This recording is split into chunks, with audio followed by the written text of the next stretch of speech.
All right, Giants Nation. So the new Century Red uniforms are out. This video is a video from the Facebook page for the Giants. And after seeing the video, the uniforms are kind of growing on me.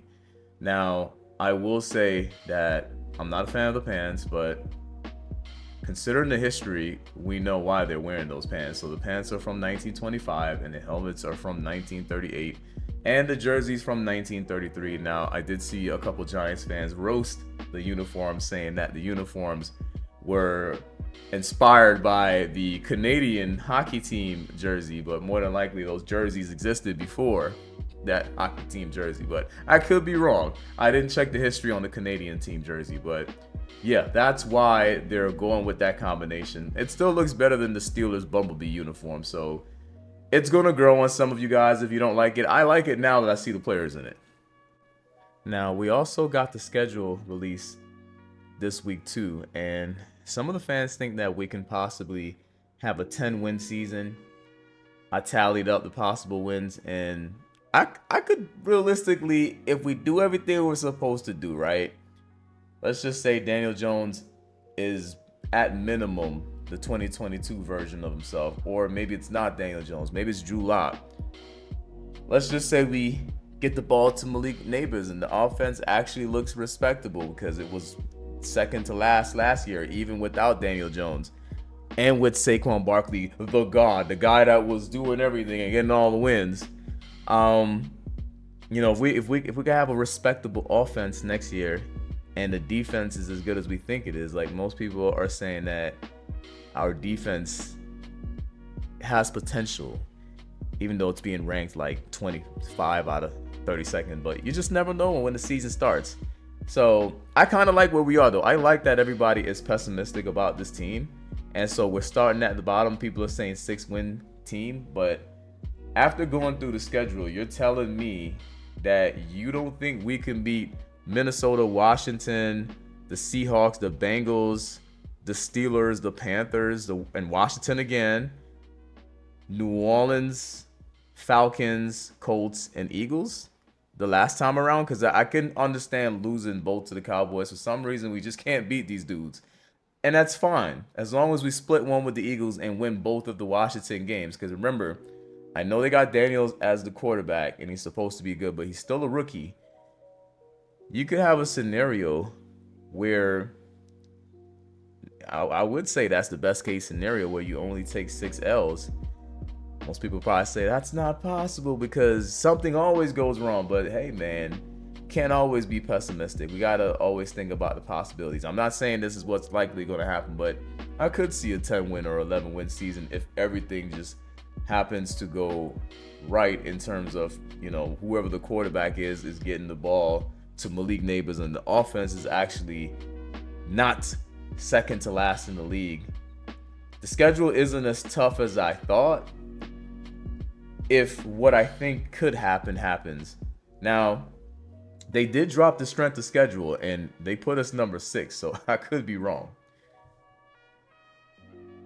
So this is the strength of schedule. They have us at 6th, and I'm looking at the strength of schedule next to our current schedule for next season, and I'm saying to myself, damn, they really got us at 6, and they got Patrick Mahomes at 19. Now, most people will say, well, you got to understand that the Giants are projected to be the worst team in the division, and the division is a tough division. We don't play in a pancake division like whatever division the Atlanta Falcons play in. It's a pretty sorry division. Our division is usually pretty competitive. So they have us with the 6th hardest schedule, and they have Washington at 17. And I'm just like thinking to myself, like, is that because they're just super high on this new regime in Washington along with the new quarterback? There's not a chance that he might not struggle.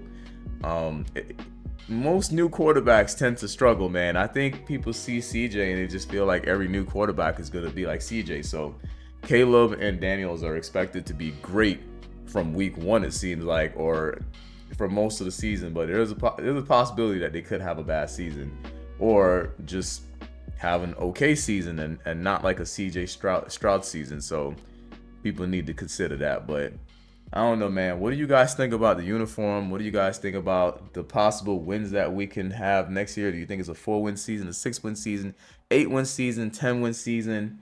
Do you think that the schedule is actually going to be hard? Because it's really hard to tell without even having a preseason, because sometimes preseason doesn't really tell you how well a team's going to be, whether it's the Giants or some other team in the division or just in the NFL in general. Like, some teams look great in the preseason, then the season starts and they look horrible.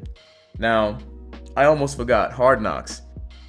So a lot of Giants fans were saying that they weren't happy with us being on Hard Knocks and how it's considered a curse. But I said to myself, well, technically it's not the normal version of Hard Knocks. It's the off-season version. So hopefully it's not a curse. And I was kind of joking and saying that we are the curse, considering all the stuff that's happened to us over the last few years. Not disrespectfully, I'm just joking. But there's a couple things that people are saying may be a part of the Hard Knocks. All I'm gonna say is, if they have to shadow some players, I'm really hoping they shadow somebody like Malik Neighbors and maybe Dexter Lawrence and KT. I don't really want to see too much of Daniel Jones. He just seems very boring, from what I've seen outside of the football field. I mean, we got the segment with him and Eli Manning during the Super Bowl, and Eli Manning is just super confident for Daniel Jones. So, I mean, I do care about his injury update to see how he's progressing, but I hope we don't get stuck with following Daniel Jones for like a whole episode. Like, no, please don't do that. You know, just switch it up. Go to different players. We don't want to just get stuck with Daniel Jones. But it's definitely going to be interesting. I'm going to definitely tune in. I feel like we're going to get some history in Hard Knocks, and it's not just going to be all drama like people are expecting. But are you guys looking forward to the Hard Knocks? Are you going to watch it? Let me know in the comments.